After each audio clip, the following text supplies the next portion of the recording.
ஃப்ரெண்ட்வுட்ஸ் மக்களுக்கு வணக்கம். இன்னைக்கு நம்மளோட ஷோல யார பத்தி பேச போறோம் அப்படின்னா, பல பெண்களுக்கு முன்னுதாரணமா இருந்த நடிகை சுதா சந்திரன பத்தி தான் பேச போறோம். வாங்க பேசலாம்.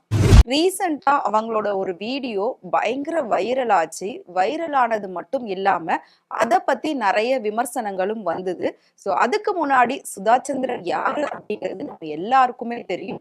நெறைய பெண்களுக்கு ஒரு முன்னுதாரணமாவும், ஒரு எடுத்துக்காட்டாவும் அவங்க இருந்திருக்காங்க. பல பேருக்கு ரோல் மாடலா இருந்திருக்காங்க அப்படின்னு கண்டிப்பா சொல்லலாம். ஏன் அப்படின்னா, அவங்களோட திறமை அப்படின்றது மிகப்பெரிய ஒரு அளவுல இருக்கும். நடிப்பா இருந்தாலும் அத எந்த அளவுக்கு பெஸ்ட்டா குடுக்க முடியுமோ, அந்த அளவுக்கு பெஸ்ட்டா குடுக்கக்கூடிய ஒரு நடிகை தான் சுதா சந்திரன். இவங்க தமிழ், தெலுங்கு, இந்தி, மலையாளம் அப்படின்னு சொல்லி பல மொழிகள்ல நடிச்சிருக்காங்க. பல மொழி திரைப்படங்களையும் தாண்டி அவங்க நெறைய சீரியலும் பண்ணியிருக்காங்க. ஆனா எல்லாத்தையும் திருப்பி போடுற மாதிரி, எல்லாத்தையும் தூக்கி சாப்பிடுற மாதிரி அவங்களுடைய ஒரு நடிப்பு யாராலயும் மறக்க முடியாது அப்படின்னா, நாகினி சீரியல்ல அவங்க பண்ண அந்த நெகட்டிவ் ரோல் தான். வில்லி கேரக்டர்ல அவங்க பண்ணியிருப்பாங்க. வேற லெவல்ல அவங்க வந்து அந்த ஆக்டிங்க வெளிப்படுத்தியிருப்பாங்க.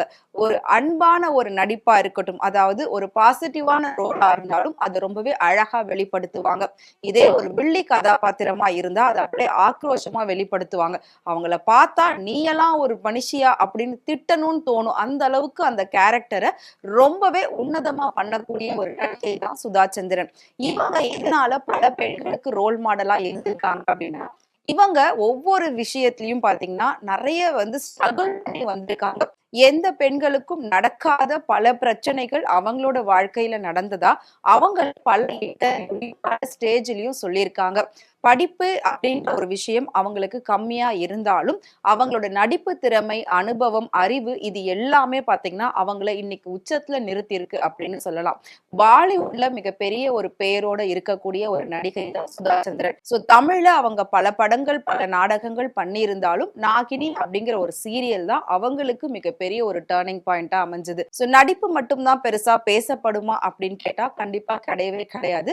அவங்களோட மேக்கப் சென்ஸா இருக்கட்டும், ட்ரெஸ்ஸிங் சென்ஸா இருக்கட்டும், எல்லாமே வந்து ரசிக்கக்கூடிய அளவுல இருக்கும். இது எல்லாமே அவங்கள பார்த்து பல பெண்கள் பண்ணதும் இருக்கு. அவங்க நெத்தியில வைக்கக்கூடிய அந்த குங்குமமா இருக்கட்டும், அந்த குங்குமத்துக்கு கீழ வைக்கக்கூடிய அந்த பொட்டுலாம் மிகப்பெரிய அளவுல ஃபேமஸ் ஆச்சு.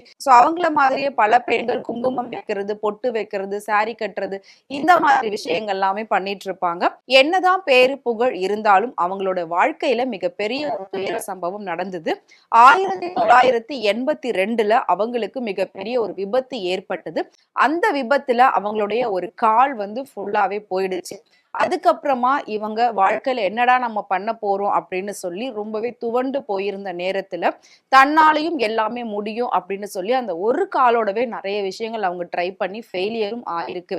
அதுக்கப்புறமா ஆர்டிபிஷியலா ஒரு காலை வச்சு இன்னைக்கு வரைக்கும் பாத்தீங்கன்னா அவங்க பல படங்கள், பல சீரியல் எல்லா விஷயமும் பண்ணிட்டு இருக்காங்க. எதனால இவங்க பல பெண்களுக்கு எடுத்துக்காட்டு அப்படின்னு பாத்தீங்கன்னா, கால் உடைஞ்சிருச்சு அப்படின்னு சொல்லி வீட்டிலேயே உட்காராம அடுத்து நாம ஒரு பெண்ணா இருந்து என்ன சாதிக்க முடியும், ஒரு காலை வச்சு நம்மளால என்ன பண்ண முடியும், 2 காலும் வேணும் அப்படின்னா ஆர்டிபிஷியலையும் வச்சு அதுக்கு மேல நம்ம எப்படி வர முடியும் அப்படின்னு சொல்லி ஒவ்வொரு விஷயத்திலயும் அவ்வளோ ஸ்ட்ரகிள்ஸ் ஃபேஸ் பண்ணி அவங்க வந்திருக்காங்க. இது நம்ம எல்லாருக்குமே தெரிஞ்ச ஒரு விஷயம். அவங்கள பத்தின அவங்க வாழ்க்கை வரலாறு வந்து ஒரு புத்தகத்திலயும் வந்திருக்கு அப்படின்றது நம்ம எல்லாருக்குமே தெரியும். கண்டிப்பா 90s கிட்ஸுக்கு நல்லாவே தெரியும். ஓகே, இப்ப என்ன அப்படின்னு பாத்தீங்கன்னா, ரீசென்ட்டா அவங்க வந்துட்டு மும்பைல போயிட்டு செட்டில் ஆயிட்டாங்க. ஏன்னா முழுக்க முழுக்க அவங்களுக்கு அங்கதான் நிறைய சீரியல்ஸ், படங்கள்லாம் வாய்ப்பு வருது அப்படின்னு சொல்லி அங்கதான் அவங்க செட்டில் ஆயிருந்தாங்க. நடிப்பு அப்படின்றது ஒரு பக்கம் இருந்தாலும் அவங்களுக்கு டான்ஸ்ங்கிறது ரொம்பவே பிடிக்கும். கிளாசிக்கல் அப்படின்னா அது இன்னுமே ரொம்ப பிடிக்கும். நிறைய டான்ஸ்லாம் அவங்க ஆடி வீடியோஸ் எல்லாம் போடுவாங்க. அதெல்லாம் நம்ம பார்த்திருக்கோம். இப்ப ரீசென்ட்டா வந்து அவங்க மும்பைல நடந்த ஒரு பஜனை விழால கலந்துட்டு இருக்காங்க. அதுல வந்து கிட்டத்தட்ட 1 மாத காலம் வந்து அந்த பஜனை விழாவானது நடந்துட்டு இருக்கு. அவங்க ஒவ்வொரு நாளுமே போயிட்டு அந்த பூஜைய செய்யறதும், அந்த பூஜையில கலந்துகிட்டு ஆடி, பாடி மகிழறதும் இது எல்லாத்தையும் அவங்க வந்து வழக்கமா வச்சுட்டு இருந்திருக்காங்க. அத பத்தின வீடியோஸும் அவங்க அதிகமா ஷேர் பண்ணியிருக்காங்க.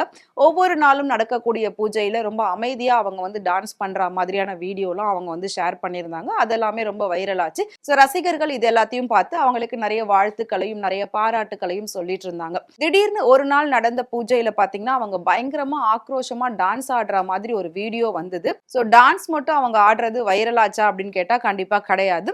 டான்ஸ் ஆடும்போது அவங்க ரொம்ப ஆக்ரோஷமா இருந்ததாவும் ரொம்பவே அழுததாவும் அதுல என்ன பண்றதுன்னு தெரியாம தடுக்க போனவங்களுடைய கைய புடிச்சு அவங்க ரொம்ப வெறித்தனமா வந்து கடிச்சிருக்காங்க. அந்த வீடியோ தான் இப்ப ரொம்பவே வைரலா போய்கிட்டு இருக்கு.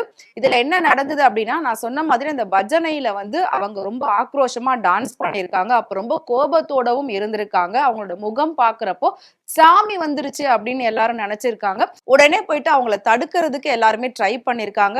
அப்பதான் பாத்தீங்கன்னா ஆக்ரோஷம் அதிகமாகி அந்த கோபம் அதிகமாகி ரொம்ப உணர்ச்சி வசப்பட்டு ஒருத்தரோட கைய பிடிச்சு அப்படி வெறித்தனமா கடிச்சிருக்காங்க. இத பார்த்த பல பேர் பாத்தீங்கன்னா ரொம்பவே அவங்களுக்கு விமர்சனமான விஷயங்களையும் கண்டனங்களையும் தெரிவிச்சிட்டு வராங்க. சோ நிஜத்திலேயே நாகினியா மாறிட்டாங்களா சுதா சந்திரன்? ஏன் இப்படி பிஹேவ் பண்றாங்க? என்னதான் டிவைன்ல இவங்க மூழ்கி இருந்தாலும் இந்த அளவுக்கு ஒருத்தரால பண்ண முடியுமா அப்படின்ற மாதிரி நிறைய பேர் கேள்விகள் கேட்டுட்டு இருக்காங்க. சாமி வந்து ஆடினா கூட யாரும் இப்படி கையெல்லாம் கடிக்க மாட்டாங்க. ஆனா இவங்க எந்த அளவுக்கு கடிச்சிருக்காங்கன்னா அவங்களுக்குள்ள ஏதோ ஒரு விஷயம் இருக்கு, ஏதோ ஒரு விஷயம் அவங்கள வந்து தூண்டி இருக்கு அப்படின்ற மாதிரியும் நிறைய பேர் சொல்லிட்டு இருக்காங்க. சோ இதுவரைக்கும் அமைதியாகவும் அழகாவும் அன்பான ஒரு சுதாச்சந்திரனையா நம்ம பார்த்திருக்கோம். ஆனா இப்படி ஆக்ரோஷமா உணர்ச்சி வசப்பட்டு ஒருத்தரோட கையை கடிச்ச சுதாச்சந்திரனை இப்பதான் நம்ம பார்த்திருக்கோம்.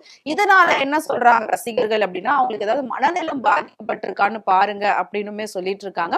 பட் இது வந்து முழுக்க முழுக்க கடவுள் மேல அவங்க வச்ச அந்த அன்புனாலதான் இந்த உணர்ச்சி வசப்பட்டு இவங்க இவ்வளவு தூரம் ஆடி இருக்காங்க. அதுலதான் அவங்க வந்து அந்த எமோஷனல் ரொம்ப கண்ட்ரோல் பண்ண முடியாம அந்த கையை வந்து கடிச்சிருக்காங்க அப்படின்னுமே சொல்லியிருக்காங்க.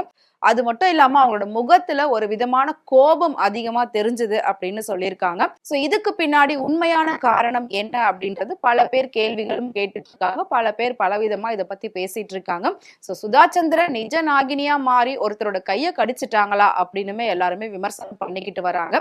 சோ அமைதியா இருந்த ஒரு நடிகையை நாம பார்த்திருக்கோம். இப்படி ஆக்ரோஷமா ஆடி கையை கடிக்கக்கூடிய ஒரு நடிகையை இப்பதான் பாக்குறோம் அப்படின்ற மாதிரி சொல்லியிருந்தாங்க. இன்னும் பல பேர் என்ன சொன்னாங்க அப்படின்னா இது ஏதாவது ஒரு ஷூட்டிங்கா இருக்கும், ஷூட்டிங்ல நடக்கக்கூடிய ஏதாவது ஒரு விஷயமா இருக்கும், ஷூட்டிங்காக அவங்க அப்படி கடிச்சிருப்பாங்க, இது ரீல்ஸா இருக்கும் அப்படின்லாம் வந்து பல பேர் சொன்னாங்க. ஆனா இது ரீல்ஸ் இல்ல, ரியலாவே இப்படி ஒரு விஷயம் நடந்திருக்கு. உண்மையிலே நடந்த விஷயத்தை தான் பயங்கரமா வைரல் பண்ணிருக்காங்க எல்லாருமே ரசிகர்கள் அப்படின்னு கண்டிப்பா சொல்லலாம். சோ சுதாச்சந்திரன் உங்களுக்கு பிடிக்கும் அப்படின்னு நினைச்சீங்கன்னா மறக்காம அவங்களை பத்தி கமெண்ட் பாக்ஸ்ல கமெண்ட் பண்ணுங்க. இதே மாதிரி நிறைய இன்ட்ரெஸ்டிங்கான அப்டேட் விஷயங்கள்லாம் நீங்க தெரிஞ்சுக்கணும் அப்படின்னு நினைச்சீங்கன்னா மறக்காம ஃப்ரெண்ட்வுட் சேனலை ஃபாலோ பண்ணிக்கோங்க.